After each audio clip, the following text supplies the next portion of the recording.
FBI Director Mueller is your best choice.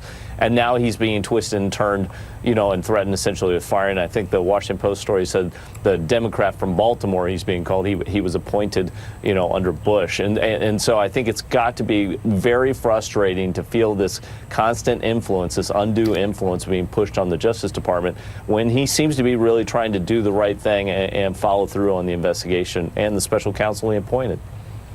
I want to turn now to one of the lawmakers who is at the center of this investigation to broaden out this conversation. Joining me now, member of the Senate Intelligence Committee, Independent Senator Angus King of Maine. Senator, thanks so much for being here tonight. I want to start with this overarching question that really has been the conversation since that New York Times report broke late last week, and these signs that potentially the president has been interested in firing Robert Mueller.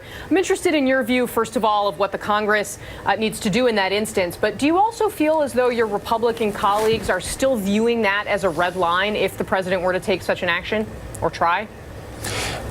Well, that was the position that I took months ago, and I basically said it's unthinkable that the president would do that, and I think I remember saying on the air if he did, there would be a universal uprising in the Congress to reestablish the position. I'm not so sure anymore. There's been so much sniping and deliberate undermining of Mr. Mueller over the past several months, and listening to Lindsey Graham and Susan Collins's comment, I think I'm starting to fall into that camp, because if we don't do something before, trying to do something afterwards, if there is a firing, and then we try to reestablish the office, I think that would be quite difficult. And maybe it is appropriate now, and this is a change of position for me, but based upon events of the last several months, and particularly of this last week, I don't know all the facts, and all we have is that one story to go on. But clearly, but the contrary fact is the president keeps saying, I'm not going to fire him. His counsel says he's not going to fire him. I think it would be a huge mistake if he did. If he did and thought he was putting this thing to bed, it would be just the opposite. Because if Mueller finishes investigation and there's nothing there, he's exonerated. It's over. He can move on. If he fires Mueller and it's still perking around, this thing is going to haunt him for the rest of his presidency. So if I were him, if he's innocent, as he keeps saying he is, let the investigation go forward and get it over with.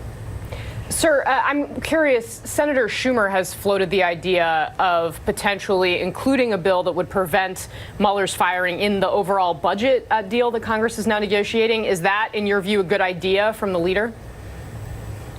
Well, I think it's something that ought to be discussed. I mean, as you know, it's very hard to get any bill by itself through the Congress these days. It's like watching ships go by. You want to be sure you get your bill, or you get your person on that ship that goes by, or you may not be able to get it before the Congress at all. So I think this is something that's worth some serious discussion over the next few days. As I say, the problem is if we wait and there's a firing, then what we would be able to do to reconstitute the office and restart the investigation, I think, would be very difficult. So maybe this is a case where there ought to be some legislation along the lines of what Lindsey Graham suggested.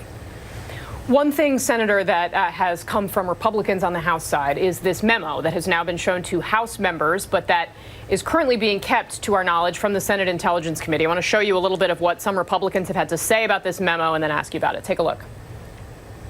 Do you want the president to declassify this memo? Having read this memo, I think it would be appropriate that the public has full view of it. This memo answers what I think are really legitimate questions, and I do think the FBI should look at it before it is released. It is not a hit piece on the department and the FBI. I would not have participated in it if that's what it was. I think there's plenty of ways you can redact a document to make sure that methods are not revealed. But if there are serious concerns about unmasking that happened in the previous administration, then I think that the American people should know that.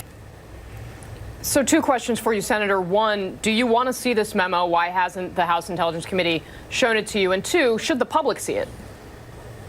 Well, the first question I'll answer, I don't really understand circulating a memo to members of the House who aren't on the Intelligence Committee and not sharing it with the members of the Senate Intelligence Committee who are cleared to see national security information. Particularly, my understanding, it's been requested by the Republican chair, Richard Burr, and he's been denied access. That doesn't make sense to me. Number two, I don't know what's in it, but certainly it ought to go to the Justice Department. When we went through the process House on the torture memo 4 or 5 years ago. We went through, it was a 6-month process with the administration and the intelligence agencies to redact it and make sure we weren't exposing sources and methods and compromising national security. So that's an obvious first step. It strikes me as odd and I don't want to say suspicious, but odd that this memo is apparently being shopped around to certain congressmen. Nobody in the Senate seen it. Nobody in the intelligence community has seen it. It was produced. It's not like it was an internal FBI memo. It was produced, as I understand it, by Republican staff members on the House Intelligence Committee under the direction of Chairman Nunes, who supposedly 6 months ago recused himself from this discussion. So there are a lot of questions surrounding it, but at a minimum, I think members of my committee and the Senate ought to see it, both parties, and the intelligence community ought to see it to be sure there isn't something in there that would compromise national security.